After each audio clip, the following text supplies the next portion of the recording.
Welcome to Overlanders Then and Now. I'm Tom Bingle, and a warm welcome to Jim King, my co-host. Well, thanks, Binks. In all the years we've known each other, I can count on one hand the number of times I've called you Tom, your baptismal name. So, do you care to share your background on your nickname? Well, Jimmy, my brother, Bill, aka the Duck, Hmm. uh, freshman in college, had a linebacker at the University of Notre Dame from Cleveland St. Joe's, Ken McClissick, and his Oh, hold nickname on, was hold on, Binks. hold on, Binks. St. Joe's, at least on the west side of Cleveland, where I grew up, was an all-girls academy. You sure you got this right? Jim, maybe times have changed or whatever with it, but Okay. All all right. right. Anyway, so But he thought it was an appropriate nickname for his 9-year-old youngest brother, Binks. excellent. Um, Jim, what about Doc?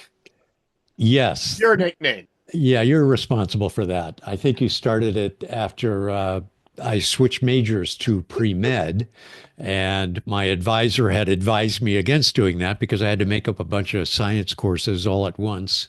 So I lasted about 5 minutes in that program, and that's when you gave me that nickname. So anyway, what's on today's agenda, Oh, Jim, the medical Tom? field's never been the same after that.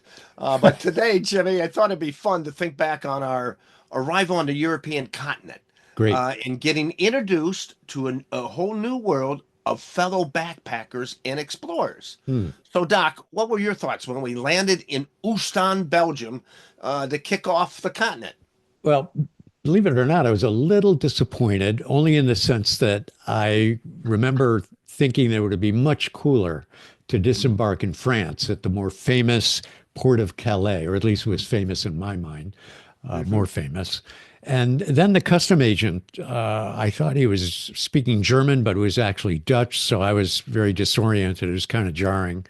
And then to add insult to injury, the customs agent didn't seem to recognize the importance of the event. No, Tom and Jim, you're here at last. He just stamped our passports and waved us off into the great unknown. And you didn't even get a chance to practice your French, your proficiency in French. Funny as for some unknown reason, I thought I had a familiarity with French after 2 challenging years in high school. But no doubt his perfunctory manner, moving us through spared me some embarrassment. Hmm. As once in France later on, you witnessed, Jim, great laughter from the native French speakers whenever I Oh. attempted a simple banter. And it wasn't a joke. I wasn't saying a joke. Now, well, you do have a distinctive manner, and I know they were laughing with you, Binks, not at you. Oh yeah, yeah, Jim. No doubt. Jimmy, on the European trains, I love them. We caught the 2305, a new way to express time from Oostende to Copenhagen. And you mentioned earlier about the higher level of everything on the Brit Rail compared to the United States trains. Jimmy, what about your first Continental train? What was that? Well, What was that what I like? really liked was the setup. They had these Right. compartments with rows, seats, cush I think they were called, Hmm. facing each other versus row to row or row after row on American trains. And it was an all-night train, so I was very excited that we'd be able to Yep, yep. stretch out. We found an empty cochette, and and I thought that was great. And then another memory was the conductor kind of stomping in and demanding to see our tickets. But you, on the other hand, were very excited about that moment. Jim, I love that moment. It was almost another time when the trip really began because I was able to flash my Eurail pass. Oh yeah. For some reason, my love of HO trains, the idea of moving across various landscapes in such comfort, and what a theater outside your window all the time. It was just outstanding. And the mystery that surrounds life on a train, Jim. That was so unique. And then being able to use that Eurail pass, that one word, Eurail, was just too much. Jimmy, yet after our first stop after midnight, I can always remember the sound of what sounded like an on-purpose slamming of the Hmm. couchette door. We encountered the first for the journey, the meeting of fellow backpackers for the first time. Yes. I remember thinking, oh, well, so much for stretching out.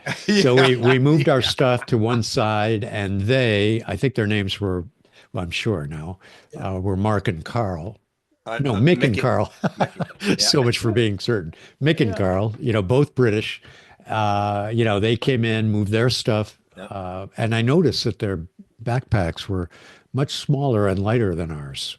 Well, Jim, that's probably a sign of a more experienced traveler. Definitely. Uh, Yes, very true. And their arrival kind of highlighted another difference in our styles. I remember kind of just nodding at them in greeting and probably would have stuck my nose in whatever book I was reading, but you immediately engaged them, peppering them with questions. I thought you might be annoying them, but pretty soon there's a lot of laughter and talking. mhm. And I think we were up till something like 3 o'clock in the morning or 3 a.m. something, sharing thoughts and getting some ideas from them. So, am I right about that? Or, Yes, yes, okay. Jimmy. I remember that initially they seemed to be a little stuck up on themselves and give the impression that they didn't like the prospect of having to tolerate us to Copenhagen. But the more we talked with Mick, training to be a British soldier, and Carl, a Jamaican, I thought they seemed just like me, wanting to talk to people, share experiences.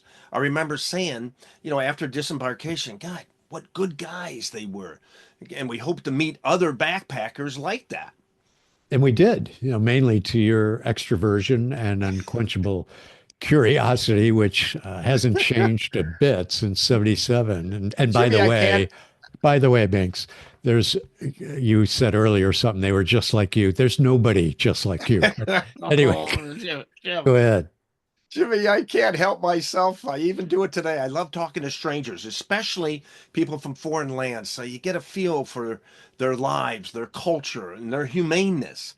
It doesn't always work. On that same train, Jim, I was in a cafe with with a person from Denmark, a person from Sweden, and a Chinese young lady traveling the world. I was upset in that amongst the four of us, we did not have a single language, Jim, that we could communicate. Doc, so I couldn't ask those litany of questions that might reveal a bit about these travelers and about their lives and their lands. Frustrating, Doc. Any other thoughts on the train, Jim? Um, well, going back to Oostende again, I think that when we landed, I Yeah, just noticed so many signs in so many different languages and not very many in English at all. yeah, Lots of English spoken over loudspeakers, and the train conductors seemed determined not to speak any English. I think they regarded us as dirty hippies, although we weren't that way. We were just starting out. We were pretty clean at the time, but I mean, soon we'd become dirty yeah. hippies. But anyway, you know, I really was thinking, boy, this really is different even from the UK. So just an introduction to, something that at the time was extremely foreign. What about, what are your thoughts, Yeah, Banks? I agree, Jim. I agree. It was really such a separation from the UK. It was the continent, Jimmy. And that train ride, I remember passing through northern Germany en route to Copenhagen, Hmm. and I remember some initial impressions. That land of Germany. Kind of the source of the two world wars, and but the landscape, Jim, seemed to stress, and the homes. They were big on appearance, tidiness. They seemingly had a need to look perfect, all in order, and maybe status appeal, and kind of a little bit of an impression too. Although, Jim, you and I did not speak a single word of German, but it wasn't like they were interested in hearing about what we may have to say. They're a little, in that sense, that initial impression of the Germans was that. Okay. Well, this might be a good time to say that, we eventually did travel through Germany. We loved Oh just yeah, about everything about it, the yeah. scenery, the people, the food, and of course, the beer. Yeah, absolutely, Doc. Yeah, it was just wonderful. I never forget those people in Rothenburg at 1 a.m. That's Found right. us and Yeah. put us in their farmhouse. It was wonderful. All right, Jim. Now we bypassed that and went up to Scandinavia and stopping first in Denmark, Jimmy. Right. Yeah. And that's the topic for our next blog and video. So, for those of you watching, thank you.